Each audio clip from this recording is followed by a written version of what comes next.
Hi all, thank you for joining our presentation today. I'm Ashley Smith. I am with Jessica Pozzato and Karri Smith.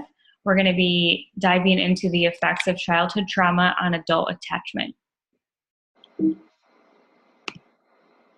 So what is childhood trauma? According to Substance Abuse and Mental Health Services Administration, childhood trauma can include a wide array of events such as natural disasters, abuse, neglect, and witnessing traumatic events such as domestic violence. There's a lot of different types of abuse that can fall under this category: physical, emotional, sexual, verbal, psychological. We're going to specifically focus on the traumas of child abuse and neglect, and that child abuse is going to cover all of those subcategories. According to reports gathered by InvisibleChildren.org in 2015, there were 4 million reports of child maltreatment nationally. That's just what was reported. So a couple of stats from there: almost 75% of victims are neglected, 18% of victims are physically abused, 8.5% of victims are sexually abused, and 7% of victims are psychologically maltreated. This graph right here shows victims by age, and it shows, as you can see, the younger the child is, the more vulnerable they are to maltreatment. So 24 children per 1,000 were under the age of 1. The effects of childhood trauma and how does it affect the adult attachment? The correlation between adult mental health diagnoses and anxiety disorders is high.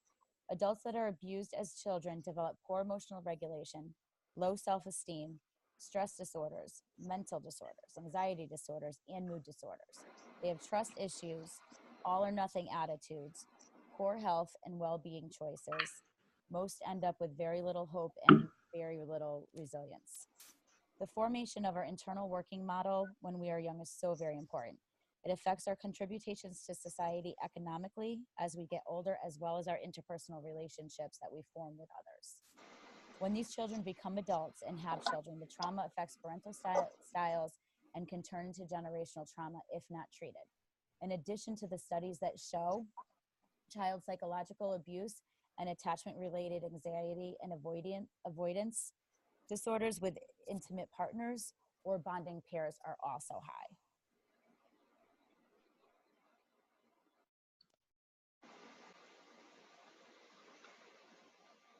One of the questions that we're needing to answer is, why is this topic important to counseling? Childhood maltreatment has a long-lasting impact on a variety of ways. Our clients come in hurting, and we need to assist them in making connections and steps to improve their life. Childhood abuse and neglect has a direct impact on adult survivors. Once we understand this trauma, we can address it head-on.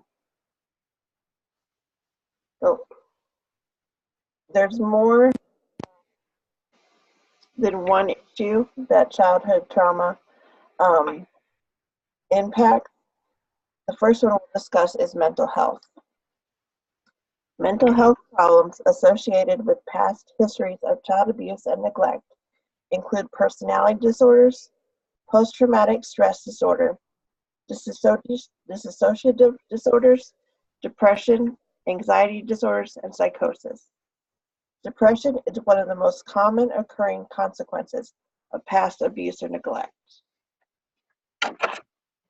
Overall, evidence that is substantial that child sexual abuse is a risk factor for a wide range of adult psychiatric disorders, such as schizophrenia, anxiety disorders, and a variety of personality disorders.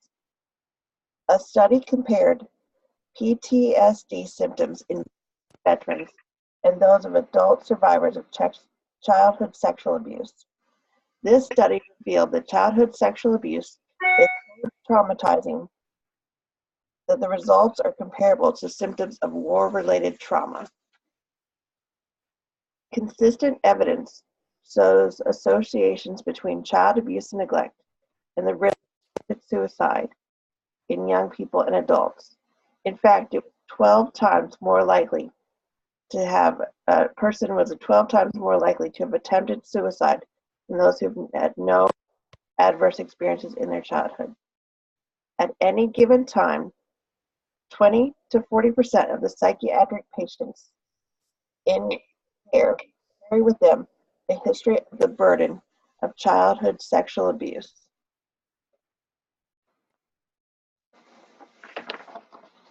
Children who grow up and experience neglect are also more likely to develop antisocial personality traits and antisocial personality disorder as they grow up. Documented PTSD and induced brain changes have been caused by childhood and witness to domestic violence. Among those who experience abuse that involves intercourse, 63.9 met criteria for later major depression, and 44.4% met criteria for anxiety disorders. There's also an impact on physical health. Adults with a history of child abuse and neglect are more likely than the general population to experience physical health problems, including diabetes, gastrointestinal problems, arthritis, headaches, variety of gynecological issues, strokes, hepatitis, and heart disease. There's a link between childhood sexual abuse and irritable bowel syndrome. Adverse adult onset physical health, including chronic disease and reproductive issues, have been linked to adult sexual or childhood sexual abuse. Development impacted. Children who are maltreated, especially for the first 3 years of their life, are also at an increased risk for developmental problems, including changes in adaptive function, communication, cognition, and language. And 65% of youth who have been in foster care for abuse or neglect and were between the ages of 18 and 21 at the time the study was done did not have a high school diploma or a GED. Childhood abuse and neglect relationship. Evidence suggests a significant effect of child abuse experiences on future marital dissatisfaction, marital discord and divorce, lower relationship satisfaction, dating violence, as well to. That's what I gave you. That's what I gave you. That's what I gave Jessica to read. Survivors of sexual abuse may experience difficulty in establishing interpersonal relationships. Symptoms correlated with sexual abuse may hinder development relationships. Common trust, fear of intimacy, fear of being different or weird, difficulty establishing interpersonal boundaries and passive behaviors, as well as being involved in recurring abusive relationships. The sexual health issues are quite astounding. There is younger sexual transmitted diseases, likelihood to participate in group sex, and also the likelihood in engaging in prostitution. Childhood neglect and abuse also contribute to homelessness, as it was 26 times more for a child who's experienced these things to be homeless. Abuse and neglect is also cyclical. In a study by Piers and Capaldi, parents who've experienced physical childhood were significantly more likely to engage in abusive behaviors toward their own children. Children who have experienced abuse are 9 times more likely to become involved in criminal activities. And also substance abuse. Adults with 4 or more adverse experiences in childhood were 7 times more likely to consider themselves an alcoholic, 5 times more likely to use illicit drugs, and 10 times more likely to have injected those drugs.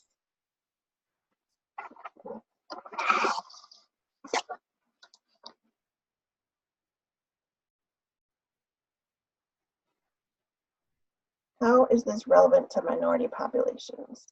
Minority populations we will be looking at today are women, the LGBTQ community, and minority races and cultures. Women who've experienced abuse or neglect have an increased risk of cardiovascular disease. There's a relationship between sexual abuse and adult victimization for women. 72% of women who either physical or sexual abuse as a child have also experienced violence in an adult setting. Both child sexual abuse and physical abuse are associated with doubling the odds of obesity in middle-aged women.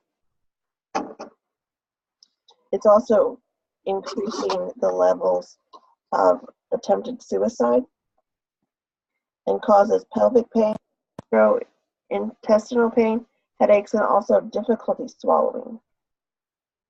In the LGBTQ community, there's higher rates of physical or sexual re-victimization and substance abuse.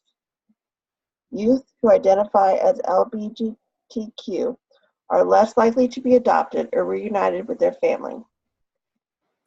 20 to 40% of those youth experience homelessness. Most research examining the prevalence of child sexual abuse in non-heterosexual individuals have reported that there are higher prevalence rates compared to their heterosexual partners. Suggests that certain minority populations, such as those who would be identified as LGBT or Q, experience disproportionately higher prevalence of adverse childhood experiences, including sexual abuse.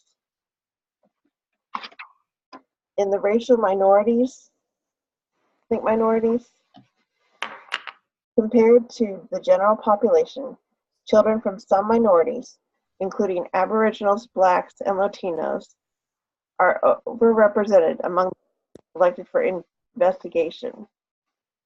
The U.S. study shows that Black and Latino children are overrepresented in the intake system, while Caucasian children are underrepresented. In the 1970s, African American children have been considered risk for child maltreatment because minority children constitute a larger proportion of the Child Protective Services system. Native Americans have also been reported less for physical abuse, but also have the highest physical abuse death rates.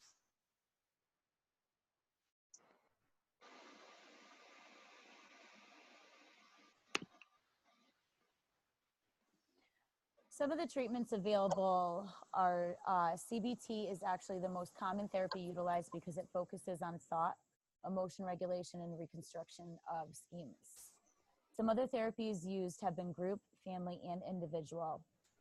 Some of the CBT treatments available for these sort of disorders is DBT, which is individualized psychotherapy and group therapy that teaches new skills of new mindfulness, emotional regulation, distress tolerance, and interpersonal effectiveness. Another treatment available is CBT, CPT, EMDR, which it only leaves good and healthy emotions for future emotional regulation and behavior patterns, and the client actually does not have to revisit the traumatic experience. SIT, stress inoculation training, and PE, prolonged exposure, is also part of the CBT treatments. Some of the interventions that are used are pharmaceutical, behavioral, or cognitive in nature. The most successful interventions are those that are done when the child is young and target both the parent and child at the same time.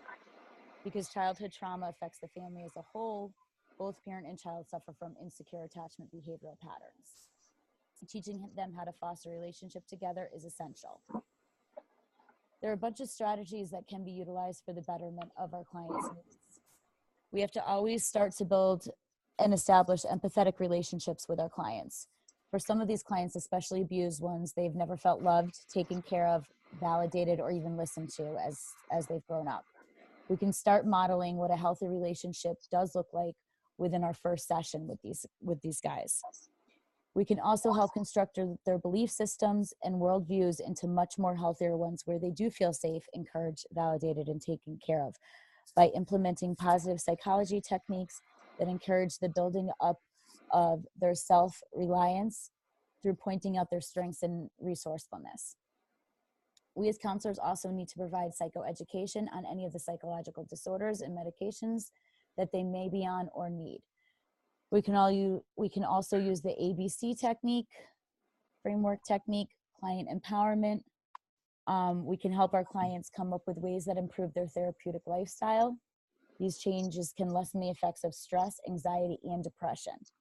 We also can give them homework. This allows them to take accountability in their recovery. We also need to utilize other trauma-informed practices and apply any treatments that I previously mentioned if they do, in fact, fit the client's needs and situation. Looking at this topic from a biblical worldview, I thought of Mark 10, 14, and 16, where Jesus saw this. He was indignant. He said to them, "Let the little children come to me. Do not hinder them, for the kingdom of God belongs to such as these." And he took the children in his arms, placed his hands on them, and blessed them. So obviously we can see from this passage and that Jesus is strongly against child abuse and neglect and all about child blessing. Since we are image bearers of God, that this needs to be our view as well. So from a counselor's perspective, we are our clients' advocates. In Mark 18:10, we're commanded, "Do not despise one of these little ones, for I tell you that in heaven their angels always see the face of my Father who is in heaven." I believe this passage translates to us as counselors because it's our job to be aware of the situation and protect the children from dangerous individuals and situations. We as counselors have to be a voice for those that can't speak for themselves, and I believe that children really do fall in that category. In dealing with situations of abuse and neglect, we must remember these commands given from God and also to ask Him for guidance on how to handle specific situations with care, grace, and effective measures, especially since every situation is going to be different. This also brings up the topic of discipline. Proverbs 13:24 says, "Whoever spares the rod hates their children, but the one who loves their children is careful to discipline them." This brings up the topic of spanking, and there's definitely a thin line between spanking and abuse. Current studies have shown that there is no benefit in spanking children, and it often leads to worse behavior. However, if spanking is used, parents should have a conversation with the child as to why they're being spanked and how they can correct the behavior in the future. Spanking or discipline should never be done out of anger, and it should always be specific to the child. Also, it's going to be pretty dependent on the parents as well. I definitely wouldn't want to see a parent that struggles with anger management using spanking as punishment. For our summary, we came and discussed, and we decided on this. The impact of child abuse and or neglect has long-lasting results that it can affect a person's life. We've highlighted a variety of ways that has happened. As culture changes, so does the view of discipline and the line between that and abuse. But some things never come into question. Some of that would be sexual abuse. These issues are generally stigmatized, and it is an uphill battle for survivors in many ways. Child Protective Services is an organization that has many problems, and yet is obviously needed. Research into concrete ways to improve this agency on a consistent basis is needed. Needing help as a parent is currently viewed as something that's shameful, so helpful to be viewed as a positive thing. This current situation creates a vacuum where parents who need help don't get help, and when they do get help, it's too late.